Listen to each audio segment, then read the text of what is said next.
నాగర్ కర్నూలు జిల్లా అచ్చంపేటలో ఏబీవీపీ ఆధ్వర్యంలో విద్యార్థులు భారీ ఎత్తున ర్యాలీ నిర్వహించారు. పెండింగ్లో ఉన్న ఫీజు రియంబర్స్మెంట్ను వెంటనే విడుదల చేయాలని డిమాండ్ చేస్తూ ఎమ్మెల్యే క్యాంప్ కార్యాలయం ముందు విద్యార్థులు నిరసన తెలిపారు. విద్యార్థులతో కలిసి ఏబీవీపీ నాయకులు అందుబాటులో ఉన్న కాంగ్రెస్ నాయకునికి వినతిపత్రం అందజేశారు. ఈ సందర్భంగా వారు మాట్లాడుతూ ప్రభుత్వం విద్యార్థుల జీవితాలతో చెలగాటమాడుతోందని విమర్శించారు. ఫీజు రియంబర్స్మెంట్ పెండింగ్స్ వెంటనే చెల్లించకపోతే రాష్ట్ర వ్యాప్తంగా ఉద్యమాన్ని మరింత ఉధృతం చేస్తామని హెచ్చరించారు. స్కాలర్షిప్ ఫీజు రియంబర్స్మెంట్ వెంటనే విడుదల చేయాలని చెప్పేసి రేవంత్ రెడ్డి సొంత నియోజకవర్గంలో అచ్చంపేట పట్టణంలో ఎమ్మెల్యే క్యాంప్ ఆఫీస్ వద్ద ఈరోజు నిరసన కార్యక్రమం చేపట్టడం జరుగుతూ ఉంది.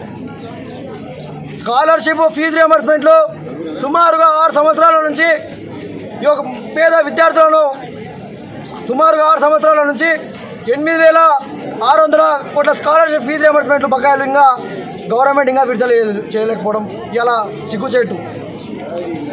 ఇలా పేద మధ్యతరగతి విద్యార్థులు ఈ యొక్క స్కాలర్షిప్ ఫీజు రియంబర్స్మెంట్ల మీదనే ఆధారపడి చదువుతూ ఉన్నారు. అలాంటి విద్యార్థులకు ఇలా ఫీజు రియంబర్స్మెంట్ స్కాలర్షిప్లు అనేది విడుదల చేయకుండా ఇలా విద్యార్థులను విద్యార్థులకు దూరం చేసే కుట్ర ఈ యొక్క ప్రభుత్వం పొందుతూ ఉన్నది. గత బీఆర్ఎస్ ప్రభుత్వం ఏదైతే ఉందో కేసీఆర్ గిట్లా ఇదే విధంగా విద్యార్థులకు దూరం చేయడం జరిగింది, విద్యార్థులను కుంగలకు తొక్కడం జరిగింది. ఆనాడు విద్యార్థులంతా ఏకమై ఏబీవీపీ కథనంపేరు అనే కార్యక్రమంతో విద్యార్థులను అందరినీ ఏకం చేసి కేసీఆర్ని కథనంతో పండబెట్టి తొక్కితే ఇలా ఫామ్ హౌస్కి పరిమితం కావడం జరిగింది. కాంగ్రెస్ ప్రభుత్వం వస్తే మా జీవితాలు మారుతాయి, మేము ఉన్నతమైన విద్యని అభ్యసిస్తామని చెప్పేసి ఇలా కాంగ్రెస్ ప్రభుత్వాన్ని మనం అధికారంలో తీసుకోవడం జరిగింది. ఇలా రేవంత్ రెడ్డి కూడా సేమ్ కేసీఆర్ మాదిరిగానే ఆయన ఇలా అయితే పరిపాలించిన రాష్ట్రాన్ని ఇలా కేసీఆర్ గిట్లా ఇలా రేవంత్ రెడ్డికి ఇట్లా అదే రకంగా ఇలా పరిపాలన కొనసాగిస్తూ ఉన్నాడు. మేము ఇలా మొన్నటికి మల్లు పట్టి విక్రమార్కు ఏమన్నారంటే 600 కోట్లు మేము దసరాకి ఇస్తాం, 600 కోట్లు మేము దీపావళికి ఇస్తాం, ఇలా గవర్నమెంట్ కూడా బడ్జెట్ లేదని చెప్పేసి ఆయన మొన్న ప్రైవేటు యాజమాన్యంలోనే ఒక విషయం చెప్పడం జరిగింది. ఇవాళకి దసరా దీపావళి అయిపోయింది, ఇవాళకి 1,200 కోట్లు ఇంకా రిలీజ్ చేయలేదు.